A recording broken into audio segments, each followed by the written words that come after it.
Hello guys, welcome back to my channel. मैं हूं professor Aishwarya Panjwani. Students, आज हम एक इम्पॉर्टेंट टॉपिक के बारे में बात करने वाले हैं, दैट इज़ CET 2025। क्या है ये CET 2025?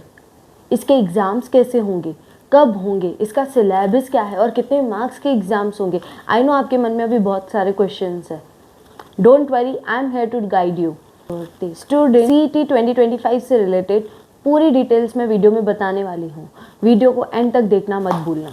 स्टूडेंट्स, अभी आपने अपने 12th के एग्ज़ाम्स दिए होंगे। आप अभी आगे अपनी स्टडीज़ की प्लानिंग करते होंगे कि आपको क्या करना है, फ्यूचर में आपको क्या बनना है या क्या करके दिखाना है।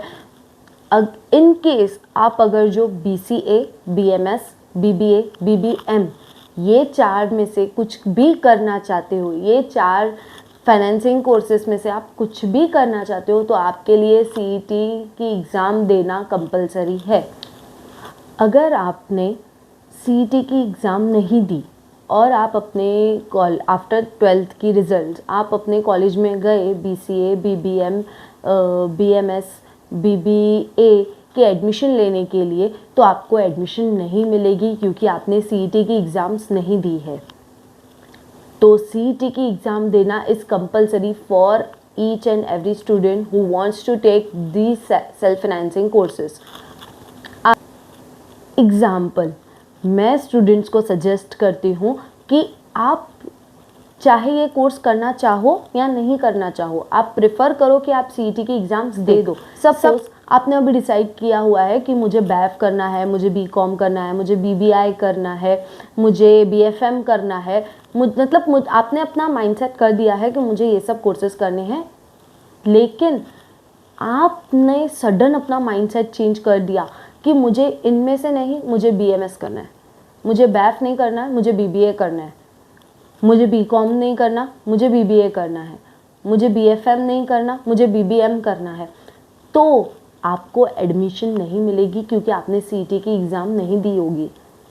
इसीलिए मैं स्टूडेंट्स को सजेस्ट करती हूँ कि आप अपनी सेफ़र साइड CET की एग्ज़ाम दे दो, क्योंकि खुदा न खास्ता अगर जो आपने अपना माइंडसेट चेंज कर दिया तो आपको फ्यूचर में एडमिशन नहीं मिलेगा इन सब कोर्सेस में, क्योंकि कंपलसरी है CET की एग्ज़ाम।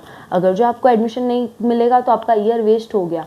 आप भले ही अपने कॉलेज के टॉपर क्यों ना रहे हो, आपने 12th में पूरी 90 अबाव परसेंटेज क्यों ना क्रैक किया हो, आपको देन टू एडमिशन नहीं मिलेगा क्योंकि आपने CET नहीं दिया होगा। इसीलिए CET दे दो। आप चाहे कोई भी कोर्स करते रहो, बट CET की एग्ज़ाम दे दो। चलिए अब बात करते हैं कि आपको एग्ज़ाम देनी कैसे है। सबसे पहले आपको CET की पोर्टल पे अपने आप को रजिस्टर करना पड़ेगा। कौन सी पोर्टल पे? www.mahcet.org। इस पे आपको रजिस्ट्रेशन फॉर्म फिल करना पड़ेगा, फिर ही आप आगे एग्ज़ाम अपने एग्ज़ाम के आगे प्रोसीजर कर सकते हैं। अच्छा, ये रजिस्ट्रेशन डेट कब तक है, हम कब तक ये फॉर्म फिल कर सकते हैं? तो स्टूडेंट्स, पहले ये डेट्स आई थी 25 दिसंबर 2024 से 10 फरवरी 2025 तक, लेकिन बहुत स्टूडेंट्स इसके लिए फैमिलियर नहीं थे, इनके बारे में उसको इन्फॉर्मेशन नहीं थी किसी भी स्टूडेंट को, या बिकॉज ऑफ एग्ज़ाम्स स्केड्यूल वो ये फॉर्म फिल नहीं कर पाए थे। अभी ये डेट एक्सटेंड हो गई है 11 फरवरी 2025 से लेके 20 मार्च 2025 से। मतलब आप अभी भी ये फॉर्म फिल कर सकते हो अगर जो आपने ये फॉर्म फिल नहीं किया होगा तो। अगर आपने ये फॉर्म अब तक नहीं भरा है तो प्लीज़ ये फॉर्म भर दीजिए, क्योंकि without form, without registration you can't give CET exams. आपको फॉर्म फिल करना पड़ेगा, फिर ही आप एग्ज़ाम्स दे पाओगे।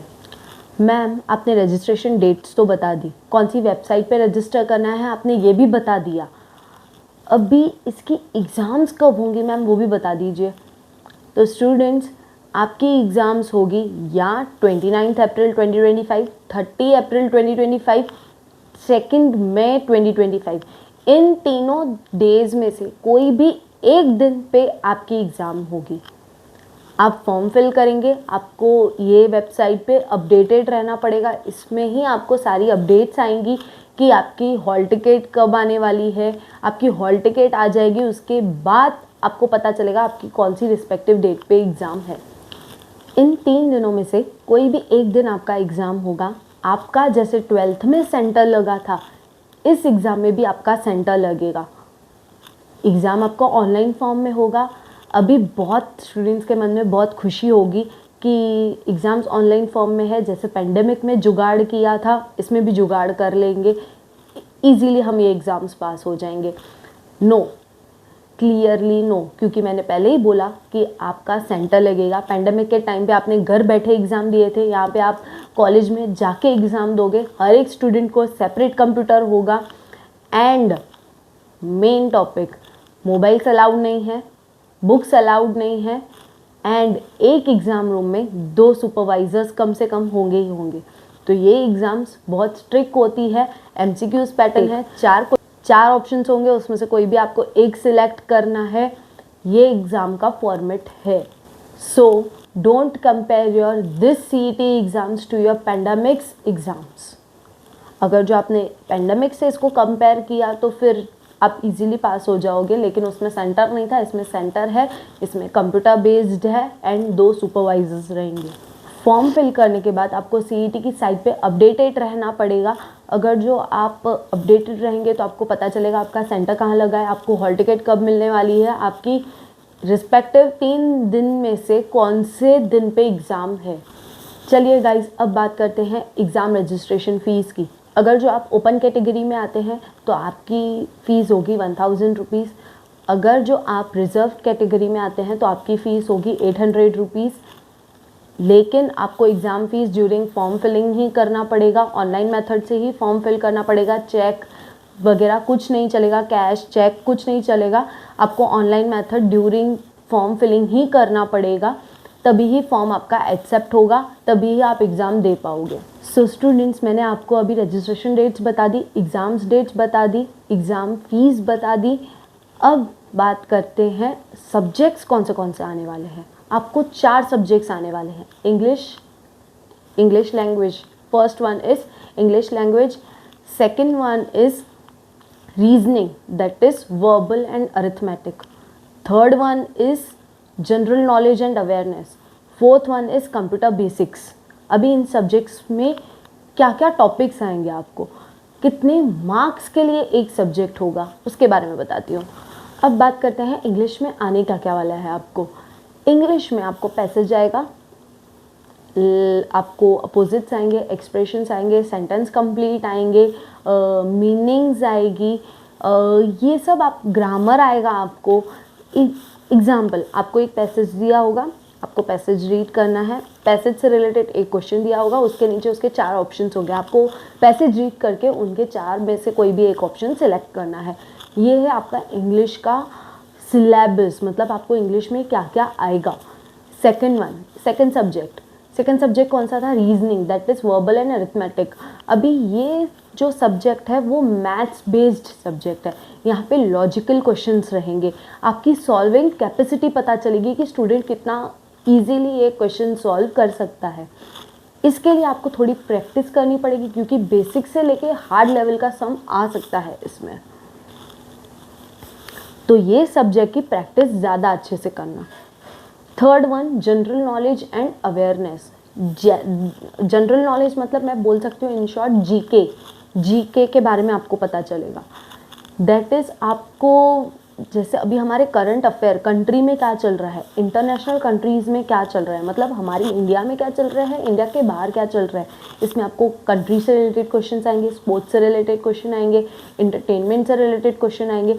मतलब आपका जीके इसमें चेक किया जाएगा कि कंट्री में अभी क्या चल रहा है, स्पोर्ट्स में क्या चल रहा है। अभी रिसेंटली इंडिया जीती है, तो उससे रिलेटेड भी क्वेश्चन आ सकता है कि आप कितना कंट्री में अपडेटेड हो, आप कितना अवेयर हो अपनी कंट्री के बारे में, कितना अवेयर हो बाहर की कंट्री के बारे में।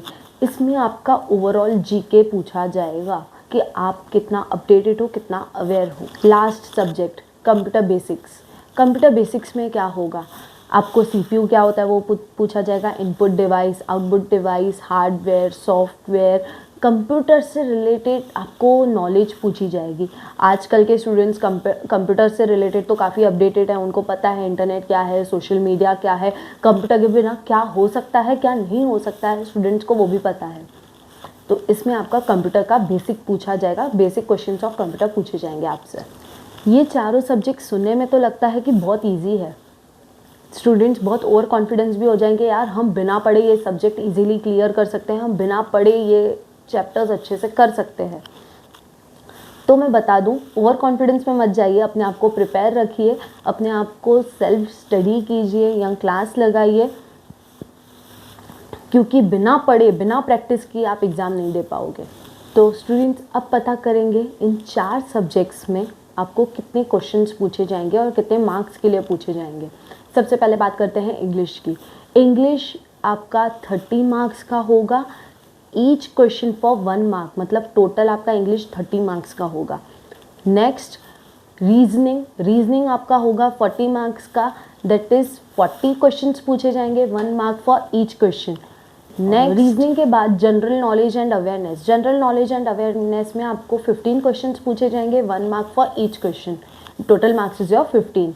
And next computer basics, again 15 questions पूछे जाएंगे, 1 mark for each question, total marks is your 15। Total ऐसे करके आपका जैसे 30 इंग्लिश के हो गए, 40 रीजनिंग के हो गए, 15 जीके के एंड 15 कंप्यूटर बेसिक्स के, टोटल आपका 100 क्वेश्चंस पूछे जाएंगे फॉर 100 मार्क्स, क्योंकि एक क्वेश्चन 1 मार्क का है, 100 मार्क्स के लिए आपको पेपर होगा।